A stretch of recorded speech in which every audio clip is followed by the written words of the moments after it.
The morning sun came through the stained glass windows of the small church, painting colorful patterns on the wooden floor. Rachel sat in her wheelchair near the altar, her hands gripping the armrests so tight her knuckles had turned white. The white dress she wore was simple but beautiful. She had found it on sale 3 months ago, back when everything in her life seemed to be falling into place. But now, nothing was falling into place. Nothing at all. She glanced at the clock on the wall. 11:30. The ceremony was supposed to start at 11. Her fiancé was 30 minutes late. The few guests who had come were shifting uncomfortably in the pews, whispering to each other. Some were checking their phones. Others were looking at her with those eyes. Those pitying eyes she had grown to hate over the past 8 months. Rachel's best friend Jennifer stood beside her, one hand resting gently on her shoulder. Jennifer had been checking her phone every few minutes, texting and calling, but getting no response. Rachel could see the worry lines deepening on her friend's face, and that worry was making her own stomach twist into knots. Maybe there's traffic, someone whispered from the third row. His phone might be dead, another voice suggested, but Rachel knew. Deep down in her heart, she already knew. This wasn't about traffic or dead phone batteries. This was about her, about the chair, about the accident that had changed everything. 8 months ago, Rachel's life had been completely different. She had been driving home from dinner with her parents when a truck ran a red light. The crash happened so fast she barely remembered it. What she did remember was waking up in the hospital 3 days later, unable to feel her legs.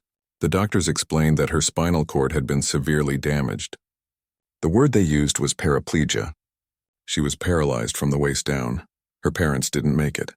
They died on impact.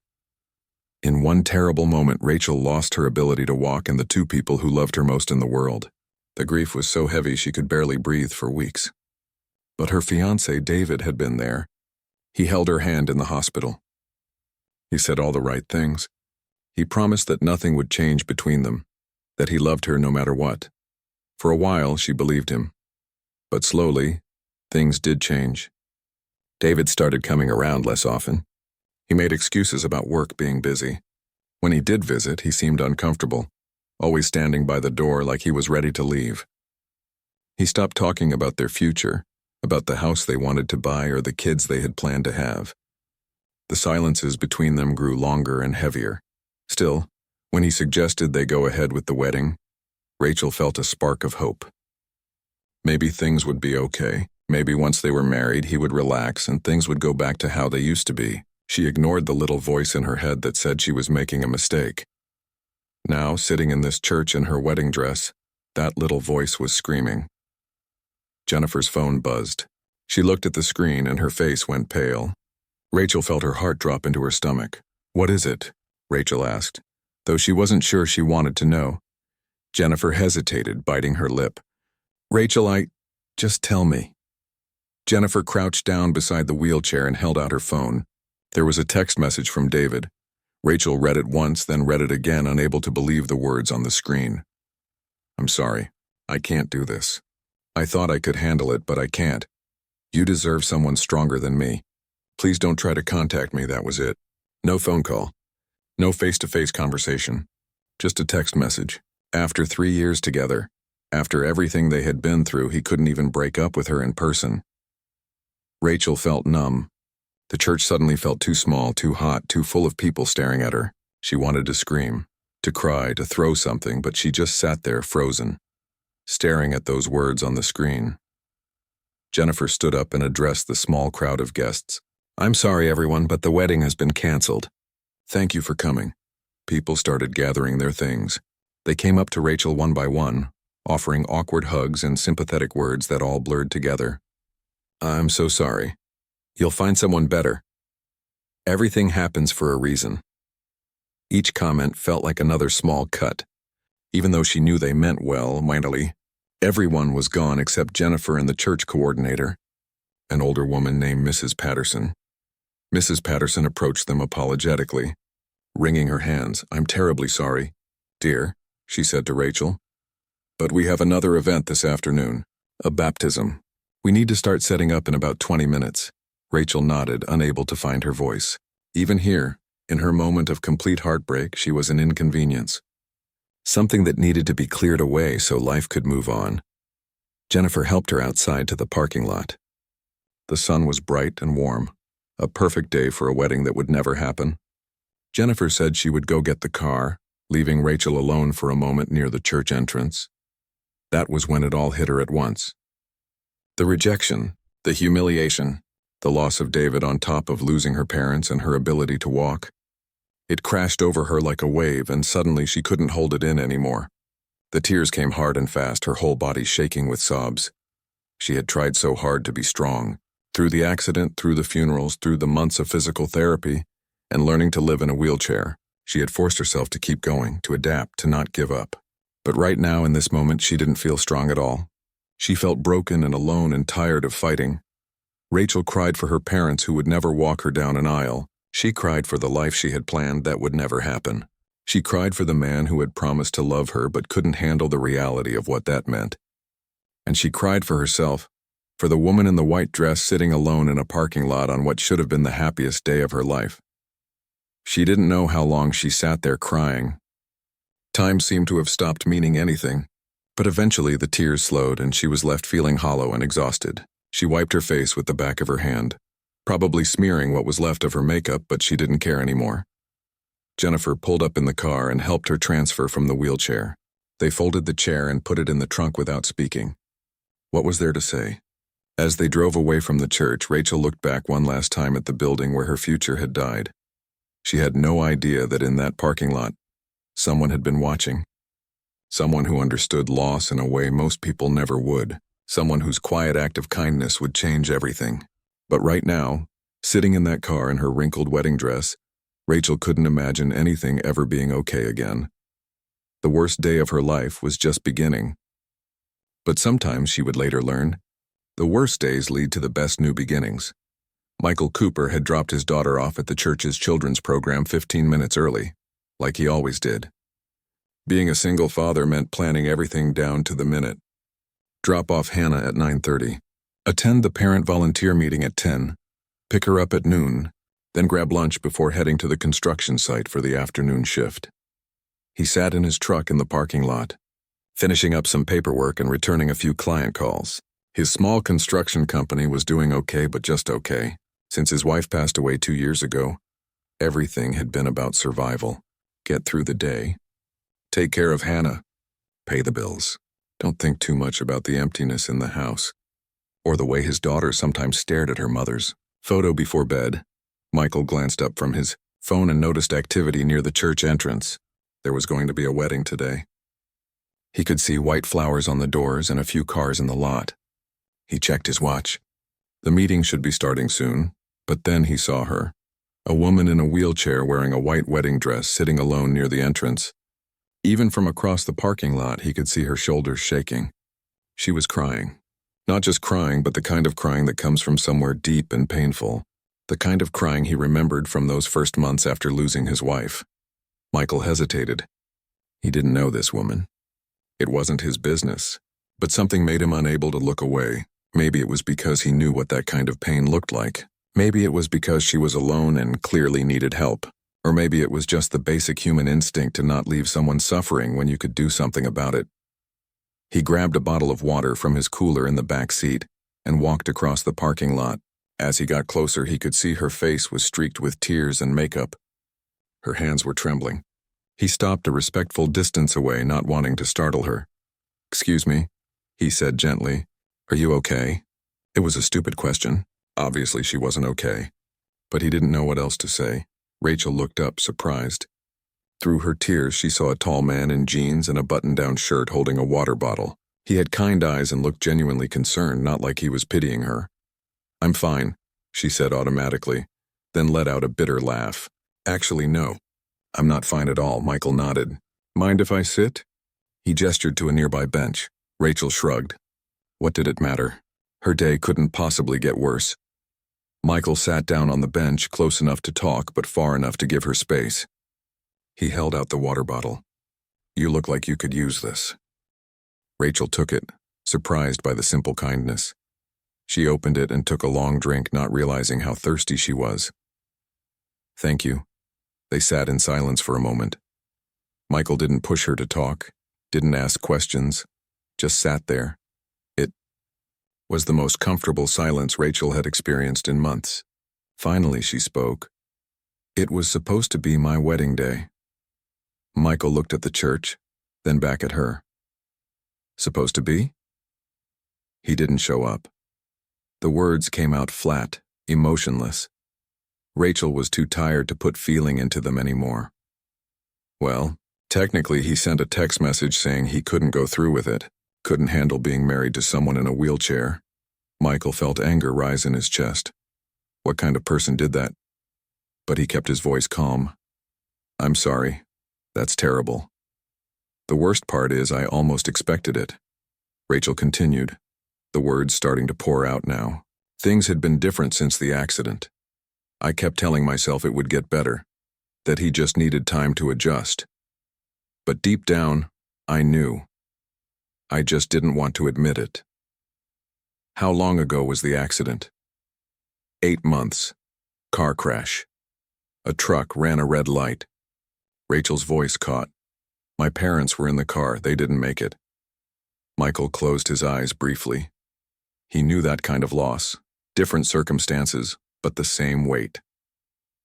I lost my wife 2 years ago. Cancer. Rachel looked at him properly for the first time. She could see the pain in his eyes, old but still present. I'm sorry. It's the worst club to be a member of, Michael said with a sad smile. The people who understand loss. But at least we understand each other. They talked for another 20 minutes. Michael told her about Hannah, about how hard it was raising a 7-year-old girl alone, about the moments when he felt completely out of his depth.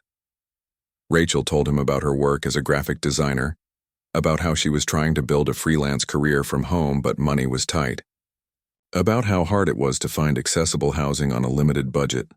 Michael found himself impressed by her. Despite everything she had been through, she wasn't asking for pity.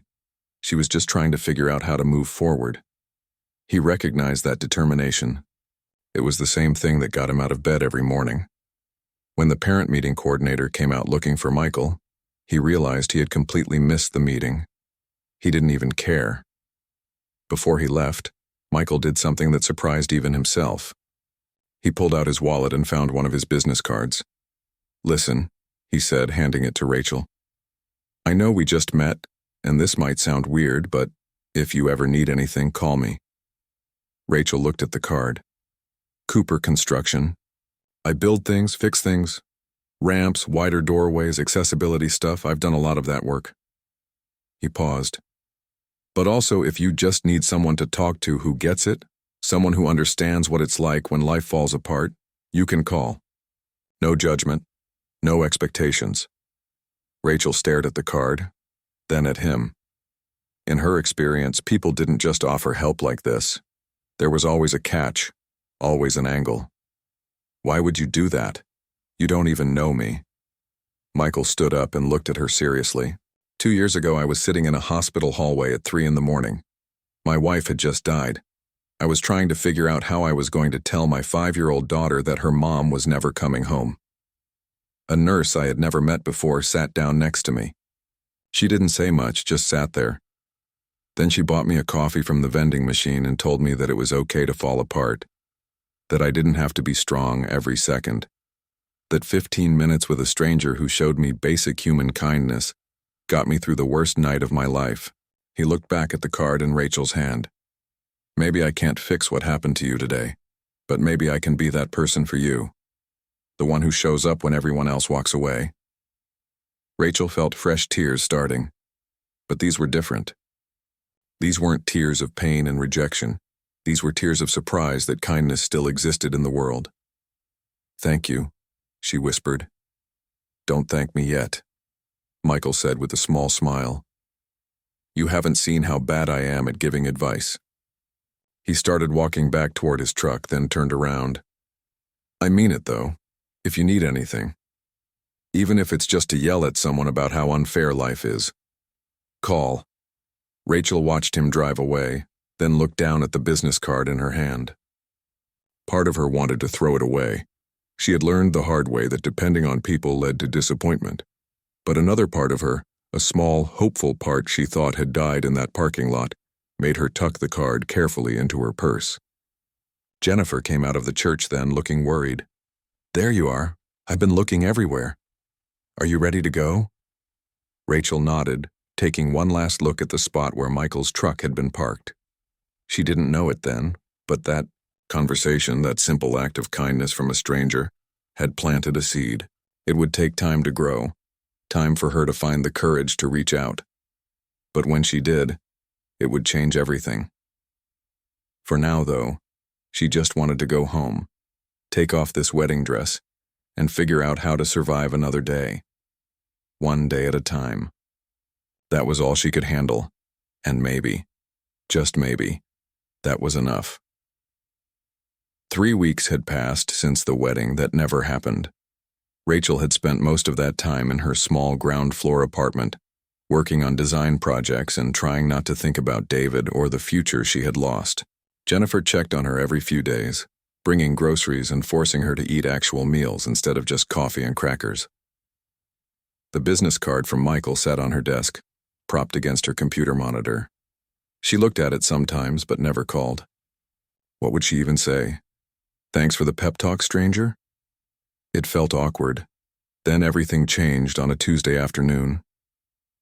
Rachel's landlord, Mr. Peterson, knocked on her door with an apologetic look on his face.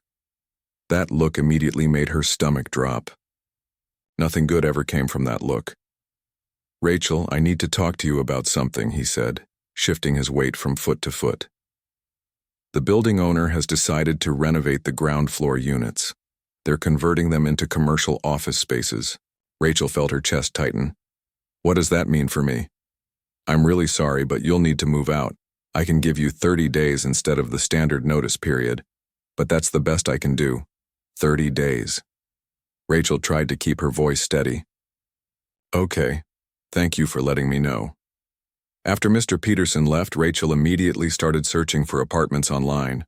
Her budget was tight. She could only afford around $600 a month, and she needed a ground floor unit with accessible features. Wide doorways, a roll-in shower. Close to bus lines since she couldn't drive anymore. She spent hours scrolling through listings. Everything in her price range was either upstairs, had narrow doorways and steps, or was in neighborhoods that made Jennifer's text messages full of worried emoji faces. The few accessible places she found were over $1,000 a month, completely out of reach. By the end of the week, Rachel had looked at 12 apartments in person. One landlord took one look at her wheelchair and suddenly remembered the unit was already rented. Another place had 3 steps at the entrance that the landlord assured her were not that high and easy to manage. A third apartment was accessible but located next to a bar that blasted music until 3 in the morning. Rachel sat in her apartment on Friday night, surrounded by rejection emails and dead-end leads, and felt the panic starting to set in. What was she going to do? She couldn't afford the accessible apartments. She couldn't live in the inaccessible ones. She had no family to fall back on. Her small savings account wouldn't last long if she had to pay for a hotel or temporary housing. She looked at Michael's business card again. It felt desperate to call him. They had talked once for less than half an hour, weeks ago. He probably didn't even remember her. But she was out of options. Rachel picked up her phone 3 times before she finally forced herself to dial the number. It rang 4 times. She was about to hang up when he answered. "Cooper Construction, this is Michael." "Hi. This is Rachel. We met at the church a few weeks ago. You gave me your card and said..." She trailed off, feeling stupid. "Rachel, of course I remember. How are you doing?" The genuine warmth in his voice made her throat tight. "Not great, actually. I'm sorry to bother you, but I'm in a bit of a situation and I didn't know who else to call." "Tell me what's going on." Rachel explained about the apartment, about her budget, about the unsuccessful search. Michael listened without interrupting, and she could hear him typing something in the background. When she finished, there was a pause. Then Michael said, "I might have a solution. It's unconventional, but hear me out." Rachel's heart started beating faster. "Okay. My house has a small in-law suite attached to it. Separate entrance, full bathroom, kitchenette, about 400 square feet. My wife's mother lived there before she moved into an assisted living facility about 6 months ago. It's been sitting empty since then. Oh, Rachel said, not sure where this was going. The thing is, it's completely accessible. We renovated it 3 years ago when she started having mobility issues. Wide doors, roll-in shower, the whole setup. And honestly, I could use someone reliable on the property. I travel sometimes for construction jobs, and it would be good to have someone there, especially for Hannah. Your daughter. Yeah, she's 7 and she still has nightmares sometimes about losing her mom. Having another adult nearby would give me peace of mind. Michael paused. I know this sounds weird. We barely know each other, but I've been trying to rent that space out for months with no luck. Most people want something bigger. For you, it might be perfect. Rachel's mind was racing. How much would the rent be? How about $500 a month, utilities included? It was almost too good to be true, which made Rachel suspicious. Why would you offer this to me? You don't know anything about me. Michael was quiet for a moment. You're right, I don't.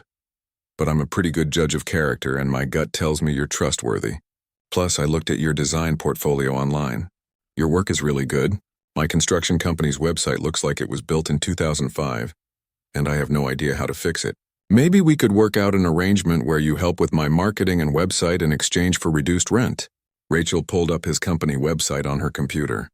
He wasn't wrong. It was terrible. Outdated design, broken links, barely any photos of his work. This is pretty bad, she said before she could stop herself. Michael laughed. I know, I'm good at building things, not selling things. What do you think? Want to at least come look at the place? Rachel knew she should think about it more, should ask Jennifer's opinion, should be more careful.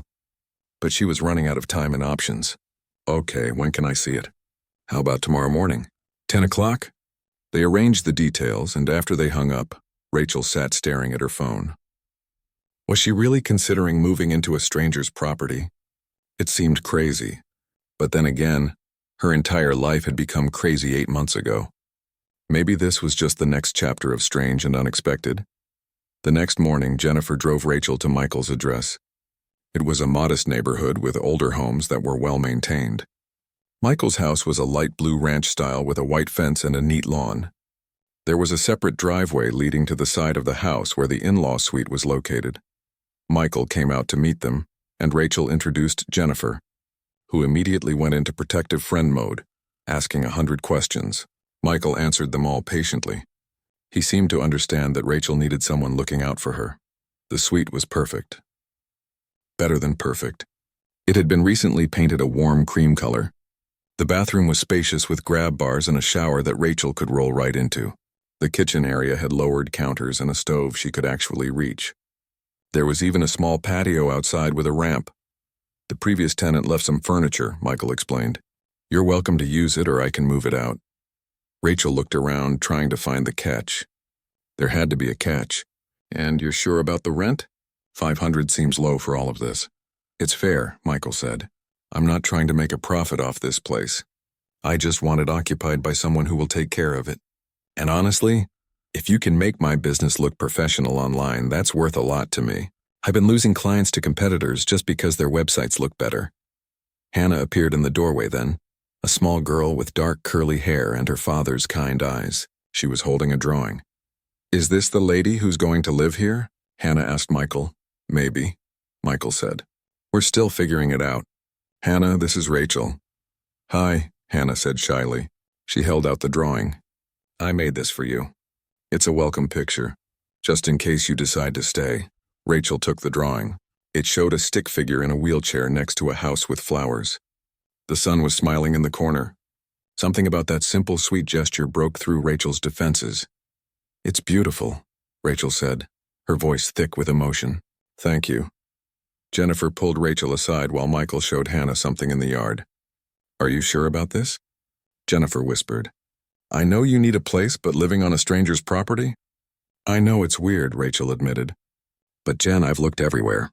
This is accessible, affordable, and he seems genuinely nice. What other choice do I have? Jennifer sighed. Okay, but I'm doing a full background check on him, and I'm giving him my number. If anything seems off, you call me immediately. Rachel nodded. She turned to Michael. I'd like to take it. When can I move in? Michael smiled, and she could see the relief on his face. Whenever you're ready. I'll draw up a simple lease agreement, month to start. So if it doesn't work out for either of us, no hard feelings. As they worked out the final details, Rachel felt something she hadn't felt in a long time. Hope. Maybe not everything in her life was falling apart. Maybe, just maybe, this was the universe giving her a chance to start over. It was scary and uncertain, but it was also an opportunity. 2 weeks later, Rachel moved into the suite with Jennifer's help. As she unpacked her boxes in her new home, she could hear Hannah playing outside and Michael working in his garage. It was strange and new and nothing like what she had planned for her life, but somehow it felt like exactly where she was supposed to be. The first week in the new place was awkward. Rachel tried to stay in her suite as much as possible, not wanting to intrude on Michael and Hannah's space. She worked on her design projects, ordered takeout, and only came outside when she knew they were busy elsewhere. But Hannah had other plans. On the third day, there was a knock on Rachel's door. When she opened it, Hannah stood there holding a plate covered in aluminum foil. Dad made too much pasta, Hannah said, which was obviously a lie since Rachel could see Michael watching from the kitchen window with a slight smile. He said maybe you'd want some. Rachel accepted the plate, touched by the gesture. Thank you. That's very sweet. Can I see inside? Hannah asked, craning her neck to look past Rachel. Hannah, Michael called from across the yard. Don't be nosy. It's okay, Rachel said, surprising herself. She backed up so Hannah could come in. Hannah looked around with wide eyes, then spotted Rachel's computer setup with the large monitor displaying a colorful logo design. Wow, what's that? I'm designing a logo for a bakery. They want something that looks fun but also professional. It's pretty. Can you draw anything? Pretty much. That's my job. Hannah's eyes lit up. Can you teach me? That's how it started. Hannah began visiting Rachel's suite after school, always with some excuse. She wanted to borrow a book. She wanted to show Rachel a drawing from art class. She wanted to ask if Rachel had seen her lost hair ribbon. But really, she just wanted company. Rachel found herself looking forward to these visits. Hannah was smart and funny, with an imagination that never stopped running. She asked a million questions about everything. Why is the sky blue? How do computers work? Do you think dogs dream? Rachel answered as best she could, enjoying the way Hannah's mind worked. One afternoon, Hannah asked the question Rachel had been waiting for. Why do you use a wheelchair? I was in a car accident, Rachel said simply. It hurt my back in a way that means my legs don't work anymore. Hannah thought about this seriously. Does it hurt? Sometimes. But mostly I'm used to it now. My mom got sick, Hannah said quietly. She had cancer. Dad said her body was fighting really hard, but the cancer was stronger. Rachel's heart ached for this little girl. I'm sorry. That must have been really hard. I miss her a lot, especially at night. Hannah picked at a thread on her shirt. Do you have a mom? I did. She died in the same accident that hurt my back. My dad too. They sat in silence for a moment, two people who understood loss in a way most people never would. At least we have each other now, Hannah said matter-of-factly. You're not alone and I'm not alone. Rachel felt tears prick her eyes. Yeah, I guess we do. As the weeks passed, the awkwardness faded. Rachel started joining Michael and Hannah for dinner a few times a week. Michael was a decent cook, nothing fancy, but everything was made with care. They'd eat on the back patio when the weather was nice, talking about their days. Rachel also started working on Michael's business website and marketing materials. When she saw what he was working with, she understood why he was struggling. His website had tiny photos, boring text, and made his work look mediocre when it was actually really good. Can I go through your completed projects? Rachel asked one evening. Take new photos, write better descriptions? Sure, Michael said. But I'm not paying you extra for this. That wasn't part of our deal. Consider it rent, Rachel said. Besides, it's kind of fun. Like a puzzle. Figuring out how to make people see how good you actually are at what you do. She spent 2 weeks completely overhauling his website. New photos of his best work. Testimonials from happy clients. A blog section with helpful tips about home renovations. Before and after galleries that actually showcased his skills. She created business cards that didn't look like they came from a grocery store printer. She set up social media accounts and started posting regularly. The results were almost immediate. Within a month, Michael was getting 3 times as many inquiries. People were calling specifically because they saw his work online. One client drove 40 minutes out of their way because they were impressed by his portfolio. "I can't believe this," Michael said one night, showing Rachel his scheduling calendar. "I'm booked solid for the next 2 months.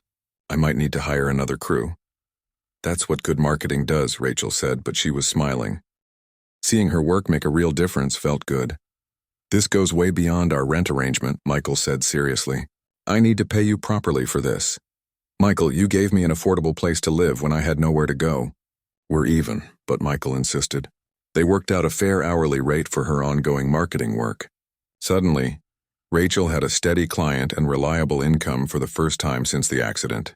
She could actually plan for the future instead of just surviving day to day. As autumn turned to winter, the 3 of them fell into comfortable routines. Rachel helped Hannah with homework after school. Michael made sure Rachel's suite stayed warm and fixed anything that needed fixing immediately. Hannah started leaving her drawings on Rachel's door, little gifts that brightened her day. One December evening, Hannah had a nightmare. Rachel heard her crying through the walls around midnight. She hesitated, not sure if she should get involved, but then she heard Michael's tired voice trying to comfort his daughter. Rachel knocked softly on their door. Michael answered, looking exhausted. Hannah was sitting on the couch, tears streaming down her face. "I'm sorry," Michael said. "Did we wake you? Can I try something?" Rachel asked. Michael looked surprised but nodded. Rachel wheeled over to Hannah. "Hey, sweetie. What's wrong?" "I had a dream about Mom," Hannah sobbed. "She was trying to talk to me, but I couldn't hear her, and then she disappeared." Rachel took Hannah's hand. "That sounds really scary. I have nightmares about my parents sometimes, too." "You do?" "Yeah. And you know what I do when I wake up? I try to remember a happy time with them. Like, I remember this one time my dad and I went fishing and he fell in the lake. He came up all wet and covered in pondweeds, and we laughed so hard we couldn't breathe." Rachel smiled at the memory. "What's a happy memory you have of your mom?" Hannah thought for a moment, her crying slowing. "She used to sing to me at bedtime. Not regular songs. Made up songs about whatever happened that day. That sounds wonderful. Can you remember any of the words?" Hannah started talking about her mom's songs, and slowly the fear from the nightmare faded. By the time she was done talking, she was yawning. "Better?" Rachel asked. Hannah nodded and gave Rachel a hug. "Thank you." After they got Hannah back to bed, Michael walked Rachel to her door. "Thank you for that. I never know what to say when she has nightmares about her mom." "You're doing great," Rachel assured him. "She's a lucky kid." "I'm the lucky one," Michael said, and the way he looked at Rachel made her heart skip. "Having you here, it's been really good for both of us." Rachel felt her cheeks warm. "Yeah, for me too." That night, lying in bed, Rachel realized something that both excited and terrified her. This wasn't just a convenient living arrangement anymore. Michael and Hannah had become important to her. She cared about them. She looked forward to seeing them every day. She felt like part of something, like she belonged. But that also meant she could get hurt again. What if Michael met someone else? What if he decided he didn't want a tenant anymore? What if she was building a life that could disappear just like her old one had? Rachel tried to push those thoughts away. For now, she was happy. She had a home, work she enjoyed, and people who cared about her. Maybe that was enough. Maybe she didn't need to worry about the future. But deep down, she knew something was changing between her and Michael. The way he looked at her had shifted. The way her heart jumped when she heard his voice. The way Hannah had started calling her my Rachel, like she was part of the family. It was wonderful and terrifying all at once. Because Rachel had learned the hard way that the things you love most can be taken away in an instant. And she didn't know if she was brave enough to risk her heart again. Not when she had already lost so much. But life, she was learning, didn't wait for you to be ready. It just kept moving forward, whether you were prepared or not. 6 months had passed since Rachel moved into the suite.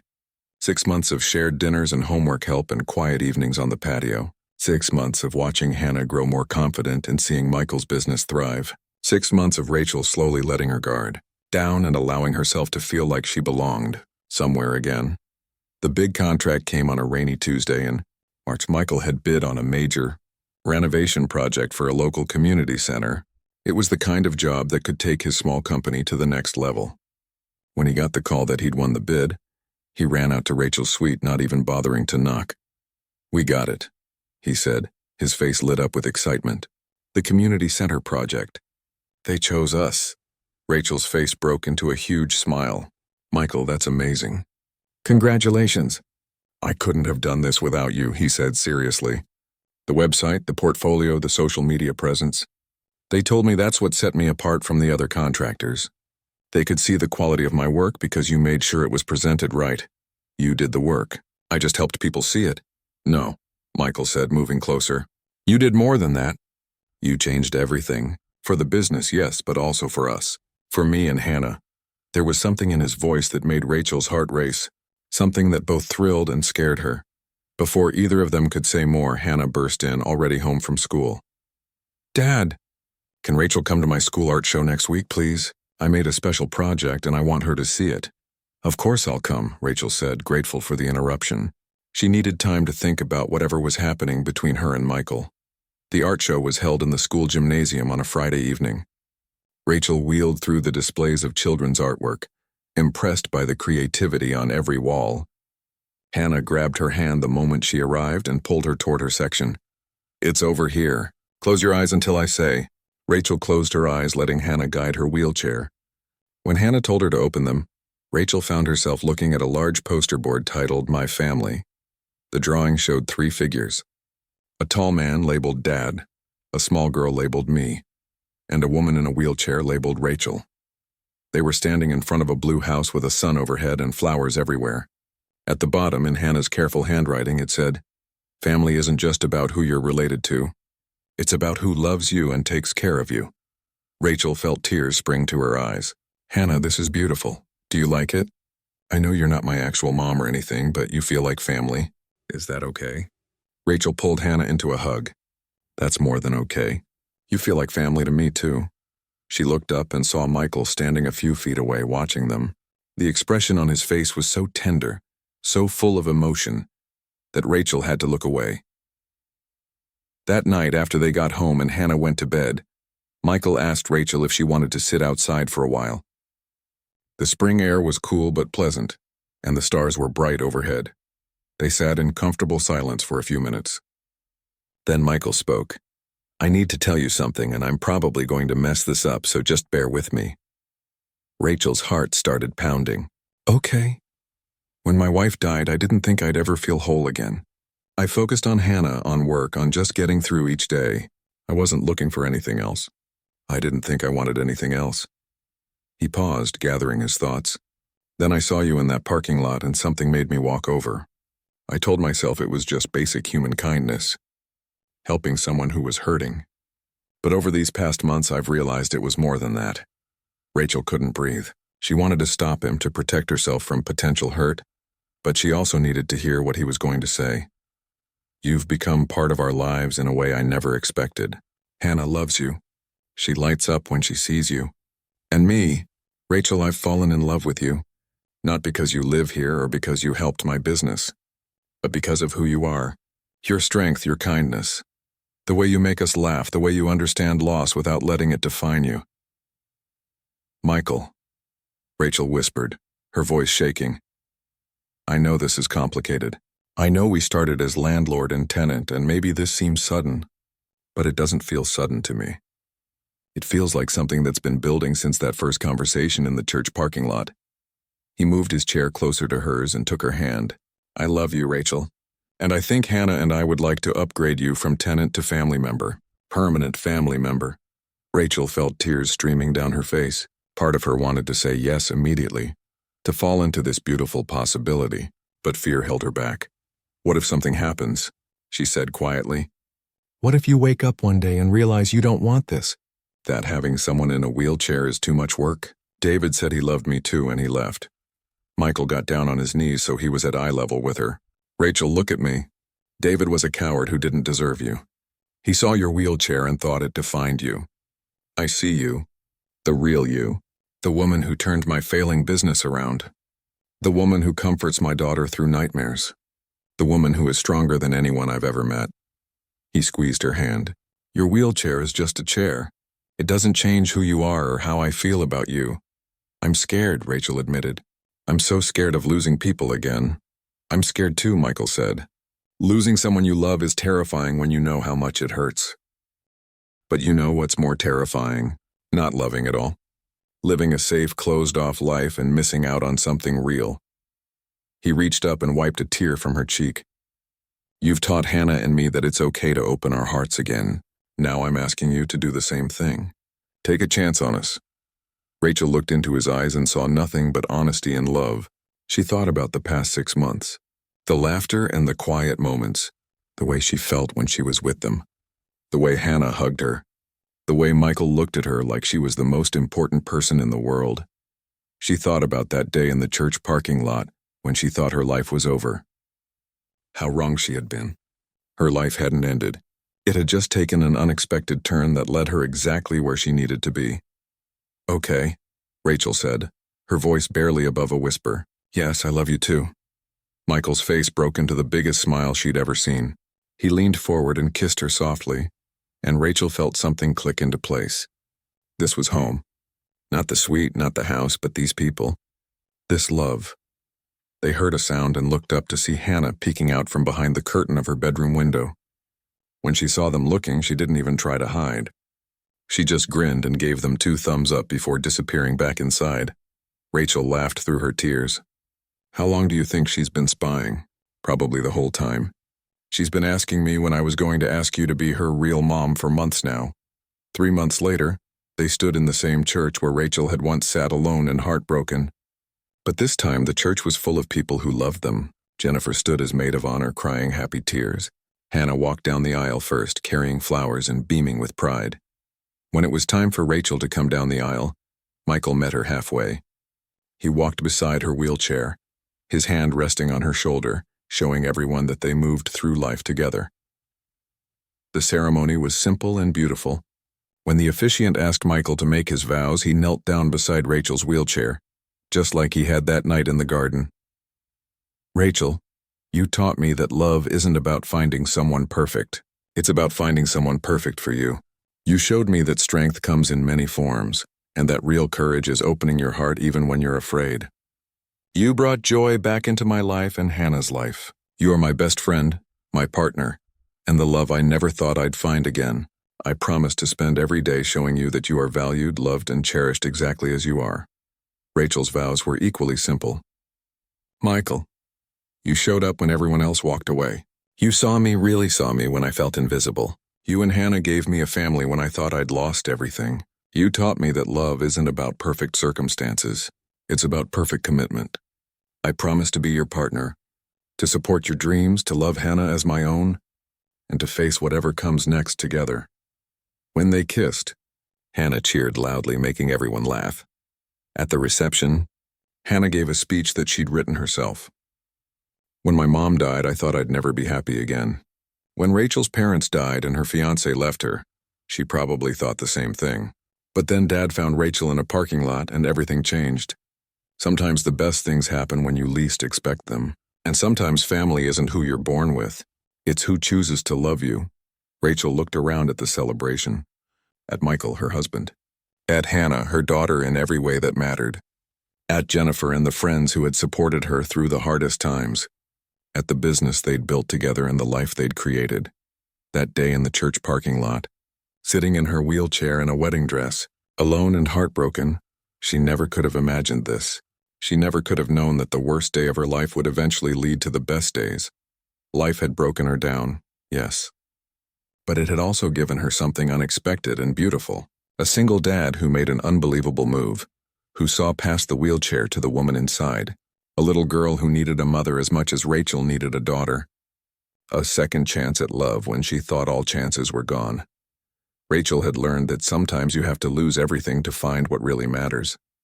And what really mattered wasn't walking down an aisle or having a perfect life. It was finding people who loved you through the imperfect moments. It was choosing courage over fear. It was opening your heart even when you're terrified. As they danced their first dance, Michael spinning her wheelchair in graceful circles while Hannah danced beside them, Rachel finally understood. She hadn't been abandoned in that parking lot. She'd been set free to find something real, something worth fighting for, something worth believing in, And that was the most unbelievable move of all.